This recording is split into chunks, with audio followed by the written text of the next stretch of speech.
Lovely. Okay, everyone, welcome back. Okay. Welcome back. Okay, let's get stuck into this. Mr. Nathan Williams, I would like to introduce you and bring you to the forefront as Nathan is going to talk about the perfect pitch and 3 things that are going to help you pitch better, because this is something that we all get stuck with. Hey, what do you do? Surprise, surprise, networking event. What do I do? Right? Nathan, tell us all about it. How do you do it? And something about you. You've already told us that you're a professional Uber driver now for your children.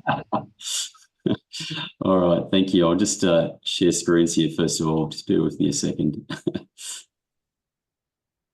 All right. You guys got that there? You should have that coming up now.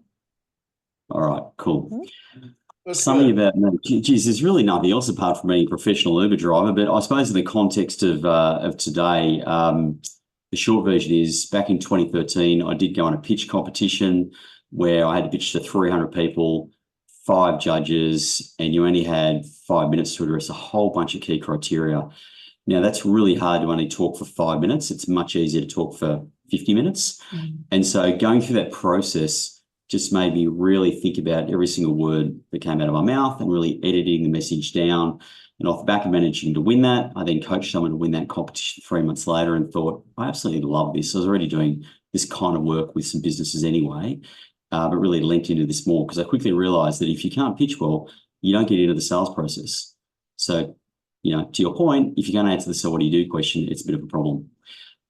So let's go. So in terms of pitch, as you can see there, the heading, the 3 big pitch pitfalls. Now, when people see the word pitch, they have different reactions to it. Some people think, great, it's opportunity. I love it. It's the doorway to sales. I love it. Others hear that and go, oh, I think of the used car salesman on Parramatta Road. I hate the idea of pitching. I don't pitch. I don't sell. I build relationships. Yeah, no, you don't. You actually do pitch. You're just not cognizant of it. Whether you're getting asked the "so what do you do" question, or when someone says, tell me more about that, or heaven forbid, if you're trying to persuade your daughters to watch a movie or whatever, we're pitching a lot more than what we think. And it's not just what comes out of your mouth, it's what you write in your slides, your emails, your website, your brochures, it's everywhere. Anytime anything you communicate verbally or in writing can influence or have an impression on someone, guess what? It's a pitch. So now hopefully we've got over that hump about I don't pitch. Just bear with me. Actually, I'm just going to move this a little just so I can scroll through here. And to further that point, really good book. And the key point of the book, To Sell is Human, is they tracked about 9,038 people over a year. These are people that didn't have director, BDM, sales, founder, etc. in their title, and actually looked at their conversations and the sort of meetings they had, and actually found, and I'm nearly 100% sure, funnily enough, that the stat was 46% of the time they're involved in some form of negotiation or persuasion. Now, money mightn't have been changing hands. It might have been what they thought should happen in an internal meeting or putting their point of view forward. But nonetheless, my point is we pitch and sell more often than what we think, and done well, it's being clear, concise, and credible. So actually helping people get from point A to point B. And less is more. So this isn't about talking nonstop. It's a dialogue, not a monologue. You should actually listen a lot more than you should talk, because listening in smart questions is actually the key to pitching well off the back of that. So let's go to the next one. I'm a bit extreme, but my observation over being in business for 30 years across 4 businesses now is that when you ask people the "so what do you do" question, you only get 1 of 3 responses. You'll get what I call the category answer, where they say, I'm a lawyer, I'm a financial planner, I'm an accountant. Apologies to those professions, but that's generally what happens. Or they give you the 3-minute monologue about their life story and resume that you were not expecting, such that after 45 seconds of getting this conversation, you wonder where the canapes are and where the exit is. It's boring and no one wants to hear that 3-minute monologue. A slightly better one, and the third one, is where people tell you a bit about the solution they provide, and maybe they touch on the outcome. But if they're not talking about big and relatable problems they solve, the risk is people hear that, like a bit on the solution, even a bit on the outcome that you deliver, and they think, so what? I've heard this many times before. How is it different? How is it unique? And how does it apply to me? And why should I care? As I said, I'm a little bit direct, but I've been doing this now for 12 years. And this is what I've observed and what I've seen. So we don't want to run the risk of people shrugging their shoulders, at least mentally, and thinking, so what? Because the game has changed. I'll move this over a little bit. Because competition these days is not just high, it's exponential. Every day we get between 3,000 to 5,000 messages through a variety of senses, visual, auditory, kinesthetic. How many do we remember at the end of the day? About 3. Well, you're an optimist, Pedro, but I would say 3. But anyway, so we want to get on the podium. The top 3 things are what people remember at the end of the day. Otherwise, we're instantly forgotten and we're wasting our time. So competition is exponential. That means clarity is not just desirable, it's absolutely essential. And in terms of sales, or consistency rather, it's not just for people in the sales team in inverted commas, it's everyone. You know, ideally, anyone who, from people who answer the phone through to the founder, should have the same message when people say, or people ask them, so what do you do? So the consistency is really important. And big corporates and political parties get this. They're very good at consistency. But what do you do in small business? We think we've got to be unique. We've got to be different. So we chop and change it and we just confuse the hell out of people. Not great.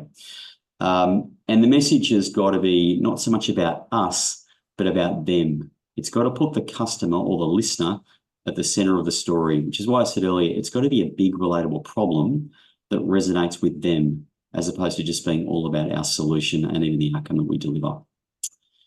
So let's now get into the 3 big pitch pitfalls. And as you can see there, they are, number 1, lack of clarity. Number 2, lack of consistency. And number 3, not pitching problems. And I'll talk about in a moment why that's really important. Now, before I bring up the next slide, though, I do have a disclaimer. It may offend some of you. It may even outrage some of you. You might feel your blood pressure rising. So I need to say in advance, this is not a political statement. It's purely an observation of how 2 very high-profile individuals communicate, or did communicate, leading up to a very big event back in 2016. Any guesses? Wait for it. Here we go. So why do I use this slide? Now, on the left, obviously, Donald Trump. On the right, Hillary Clinton. Now, in the lead up to the 2016 election, you could mount a very compelling case that Hillary Clinton, having huge political experience as Secretary of State, everything that she knew, should have won that election against the Donald, or as I've heard him referred to recently, the Tangerine Titan. So, you know, really, how did Hillary lose? Well, let's have a think about it. Donald had one key message, and obviously it's there on his baseball cap, make America great again. How many messages did Hillary Clinton have? Do you know what she actually did? She stood up and she said, there's 120 things I want to do for America. Now, that's very intellectual, that's very well-meaning, and it's very admirable, but it's also absolutely bloody stupid, because if you've tracked political slogans, politicians will not use more than 3 bullet points to back up a slogan. People are never going to remember more than 3 things, and 3 is the perfect number. There's a reason why public health campaigns have 3 messages. Not only that, not only the volume of messages, but also look at Donald's baseball cap, make America great again. It's getting people to aspire to something that's about them and what they wanted for the country. Hillary's message is about her, very inward facing.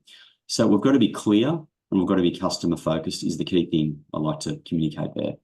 So we want to be clear, not clever. Hillary was a bit too clever, unfortunately, and it backfired. And Donald, to wrap it up, also knew the target market he really had to influence, the 5 key states, I think it was, he had to win. So being clear on the message along with the target market, absolutely key. The second pitch pitfall, so we've got Amex, McDonald's and Nike. Now, most of you will maybe recall the taglines of at least those 3.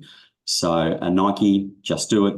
McDonald's, I'm loving it. American Express, don't leave home without it. I mean, they roll off the tongue because they've been drilled into us over many, many years. What's Vegemite's tagline? I don't know, but apparently it's the taste of Australia. Now, if that is the taste of Australia, our tourism industry is in trouble. But anyway, the point being, it doesn't come to your mind straight away because it's chopped and changed and it's not obvious. They lack the consistency. So I see a lot of people go to networking events and they say a different thing every single time. Don't do that. Think like a corporate, run a campaign of messages that doesn't change for at least 6 to 8 weeks, because people need to see and hear the same message a number of times before it sinks in, before they recall it, and before they can buy and or refer you. So consistency is important. And then not pitching the problem. The very quick point here is, and there's evidence to back this up, Amos Tversky and Daniel Kahneman won a Nobel Peace Prize for this in 1979, talking about prospect theory, or what's otherwise known as loss aversion. And the key point is that people are 3 times more likely to buy to avoid a problem than they are to gain a benefit or get a solution. But what do most of us talk about? Solutions and benefits, because that's our safe space. We're the expert. We feel good talking about that. So what I'd love you to do, at least one action point off the back of today, is to look at your website, look at your slide decks, look at your brochures, even look at the subject headers you use for emails to prospects, look at your proposals. So 5 things: website, slide decks, brochures, emails, proposals, and look at that closely and think, am I talking about the big and relatable problems I solve, or am I just talking about solutions and outcomes? Because if you are, you're missing a big trick. You want to turn the tables in your favor and 3x your results. So we're going to make sure we're pitching the problems. That's the third big pitch pitfall. So that's the quick recap. Lack of clarity, lack of consistency, and not pitching the problems are 3 big pitch pitfalls. There's a lot more we could talk about, but we've got a time constraint, obviously.